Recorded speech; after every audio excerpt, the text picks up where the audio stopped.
happens. That's what the story is. The good witch, and this idea of perception that we were talking about. Everyone perceives her as being good, as being kind, as being honest. And this story really sort of delves into whether this is actually true, or whether she has sort of had to live up to this idea throughout her life. So can you all, just because this is what we're here for, put a nice smile on your face. But maybe it's a smile of, is she really happy?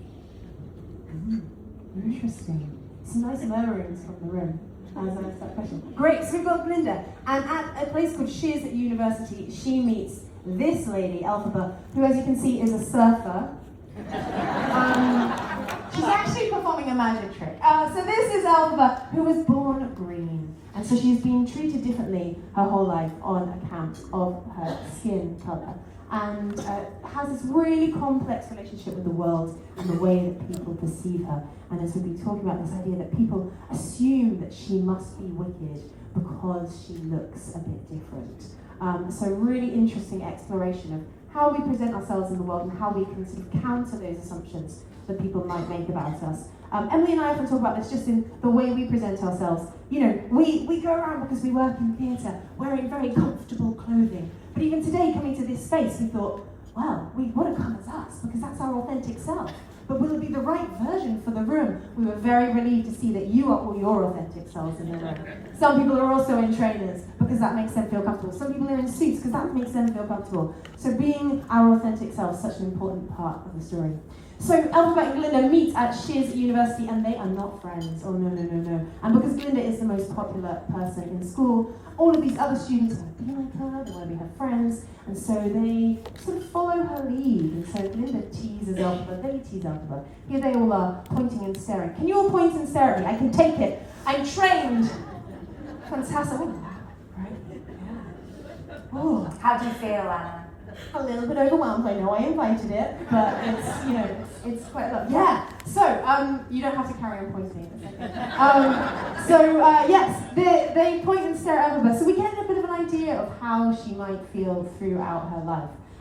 There's a really interesting moment in this story when Glinda's grandmother sends her this hat, a hat she describes as hideous. Can you all humour me and say hideous? Hideous. Great. You can all go on tonight if our class is sick. We've got this hideous hat, and she says to two of her friends, I don't hate anyone enough to give them this hat. And her friends say, yes, you do. And she makes Elphaba wear this to a big party at a place called the Ozdust Ballroom. I reckon this space could be an Ozdust Ballroom. Maybe tonight. This is That's the Ozdust Ballroom. And Elphaba walks into this party wearing this hat, and everyone, instead of celebrating her, as she thinks might happen because the most popular girl in school has told her to wear this thing, she's like, Glinda finally likes me, she's telling me to wear this thing. She walks in, and once again everyone points, stares and laughs at her. But this is the crucial thing about Elphaba in terms of owning herself and loving her whole self and loving herself for who she really is. She defies these expectations and what other people say about her. And she puts this hat on and she starts to do her own dance. And Glinda starts to feel guilty for the way she has treated her, and she joins in this dance, and soon everyone does. Everyone's doing the same dance, and this is what we invite you all to do. Invite everyone to do the same dance as you. And the two of them embark on this journey to the Emerald City to meet the Wizard of Oz, who, if you know the story of Wicked, isn't necessarily all that he seems. And this idea of the Emerald City is something we're going to be exploring with you later. You all work in real estate, right? Yeah. So we want you to think about how you would sell the Emerald City. So I'm just going to plant that little question for you in your mind. But before we do that, we have another question which we'd love you to discuss with the people on your table, because one of the things that we use the story of Wicked to do is explore the idea of well-being. And we want you today to think about your well-being. What do you do to look after your well-being? And how maybe some of the influences and ideas from this story of Wicked can help your well-being. So you think about the whole self as you bring yourself to work and go out into the world. So with the people on your table, could you talk just for a couple of minutes about what well-being means to you? How would you define well-being?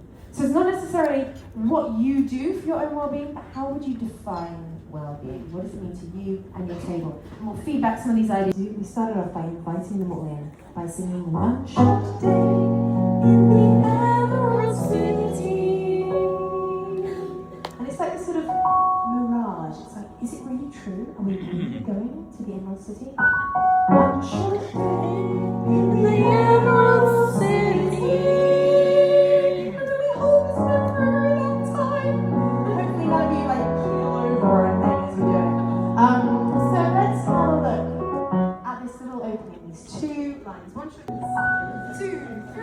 4.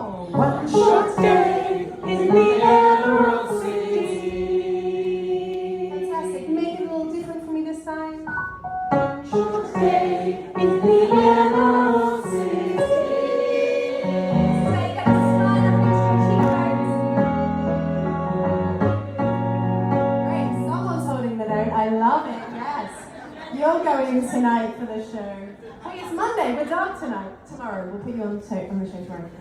So we go into the rest of this song. We start talking about all these incredible things to do, and it's amazing to sing this in London, we always think, because as you'll have experienced and will experience in your time here, so many incredible things to do in a big city like London, and a lot of the things that we describe. Emerald City, one short day, full of so much to do. Every way that you look in the city, there's something exquisite you want to visit before the day's through. Fantastic. My iPad just going from that third line down. One short day in the Emerald City, one short day full of so much to do. Super excited. This is the place you've wanted to go all of your life.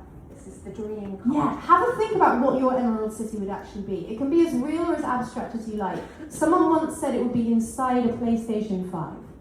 So it could be like that, or it could be like Disney World, or, you know, this room.